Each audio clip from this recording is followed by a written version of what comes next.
আপোনালোকে চাগে ভাবিছে ঘৰৰ এই অৱস্থা কেনেকৈ হ'ল।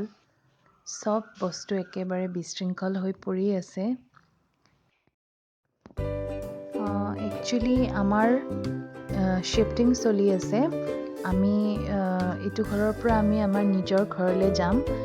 চব বস্তু এনেকৈ উলিয়াই পেলাই কাৰ্টুনত ভৰোৱা হৈছে আৰু সেইকাৰণে চব একেলগে ফ্ল'ৰত উলিয়াই লোৱা হৈছে। সেইকাৰণে এনেকুৱা অৱস্থা। আৰু এতিয়াও ইয়াতে মই এয়া বেগত পেক কৰি আছোঁ অলপ অলপকৈ।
আৰু এইফালে পিহুও নিজৰ বেগ পেকিং কৰি আছে।